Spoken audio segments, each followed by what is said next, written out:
You were once the cornerstone of a franchise. I was then. Stay with me, bro. You were once the cornerstone of a franchise, and you're not even a fourth option, and you're okay with that. I'm saying when we look at stars, we go like this: retire before you do that. Wow. And I'm not. Just think about it. I'm not saying Blake Griffin and LaMarcus Aldridge can't play.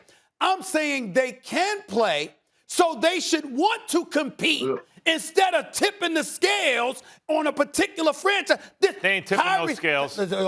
With Kyrie, listen, with Kyrie, James Harden, and Kevin Durant, do you know that all LaMarcus Aldridge has to do is stand on one baseline or the other, literally stand still? He don't even have to run. You get a lot of guys He can literally stand still and average 10 to 15 a game, shooting uncontested shots like he's in warm-ups because you got to preoccupy yourself with those guys. I disagree with both of your points, Perk. I disagree with you and Stephen A. that they should want to compete in a losing effort at this point in their careers. I will say this. I also disagree with them that this ring will say anything about their careers other than they were willing to purchase a ring. I don't think, the players have gotten the message that I better win a ring or I'll never hear the end of it. I don't think KD going to Golden State proved anything because you can't lose there. I don't think that LaMarcus Aldridge and Blake Griffin winning a ring with the Nets will prove anything. But Max, you were one of the same people in the world that was saying that Carmelo Anthony was done, right? Yep.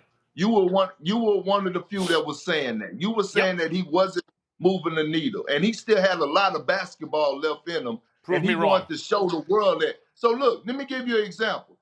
I know a lot of people were criticizing LeBron James, right? Saying that all these jokes or whatever, saying that, hey, Carmelo Anthony is his banana boat buddy and all this. Why is he not without a job? He could be on the Lakers. Here's why he wasn't on the Lakers. And they were saying that he should replace Jared Dudley. But here's why Carmelo wasn't probably on the Lakers, because he probably wasn't going to accept a lesser role like a Jared Dudley, probably not being able to dress out for 10 to 15 games or having to show up to work, not being able to play. Carmelo wasn't going to be okay with that. And that's the difference between being a role player and used to being a cornerstone like Stephen A. That's a big difference. Hold on, and Max, here's the other point that I want to make to you.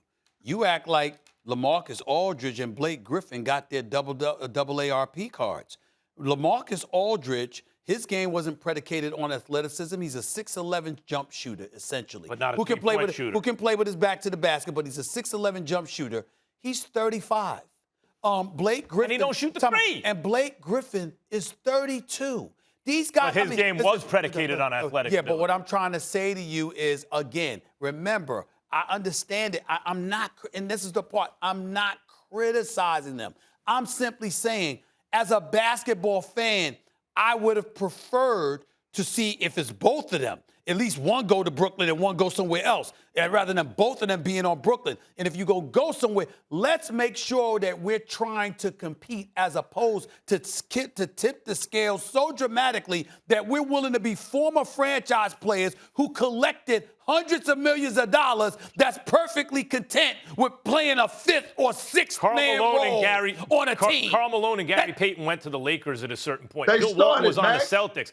Okay, fine, they started, but still. And actually, they didn't wind up winning championships. Well, they went to the finals, and Gary Payton got a chip. They were cornerstones. But they're teams that took their teams to the finals. Blake Griffin and LaMarcus Aldridge never did that. So the fact that they didn't take, the fact that they weren't as good as Karl Malone and Gary Payton. I'm looking at you, Max, and I'm saying this: Gary Payton went to the finals. He's a great player. Jordan stopped him. Right. No shame in that. Okay. No shame in that. You're holding it against Karl Malone. Jordan stopped them twice. Sure. Okay.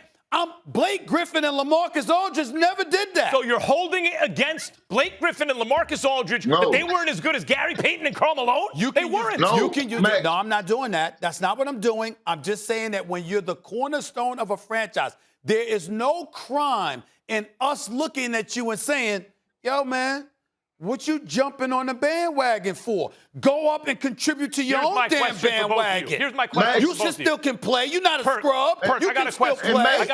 I got a question for you and Stephen A. Yeah. Do you think that competitive gene or whatever it is that's not there, in your opinions, that leads them to join the Nets is the reason they weren't greater players? Looking back on it?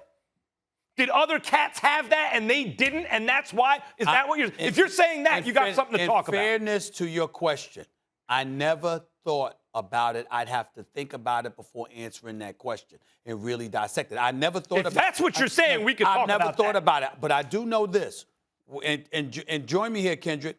When LaMarcus Aldridge went from Portland to San Antonio, that was considered a huge pickup that put San Antonio back in title contention. When Blake Griffin was, yes, it did, because Tim Duncan was still there. Title contention? Tim Duncan was still there, so was Kawhi Leonard and Manu Ginobili. Yes, it was. Okay? Then when Blake Griffin was in L.A. with Lob City, remember, we had expectations for him with Chris Paul and DeAndre Jordan. And can't forget my man Jamal Crawford and one. If you're a power forward who's not a brother right there, something special. I'm just saying. There's no such thing as a power forward who can't stretch it out at this point, who's going to be the best player on the championship team. You're dissecting it, and nobody's dissecting it from a basketball perspective the way you are right now. We're talking about the mindset of individuals who got paid to be franchise players. So what I'm saying is, if you're saying that, and that's what held them back as players, that to me is a point we could debate. Okay. But if you're saying just at this point now you don't like it, okay. Once you have that mentality, you always have that mentality. Thanks for watching ESPN on YouTube. For live streaming, sports, and premium content, subscribe to ESPN+.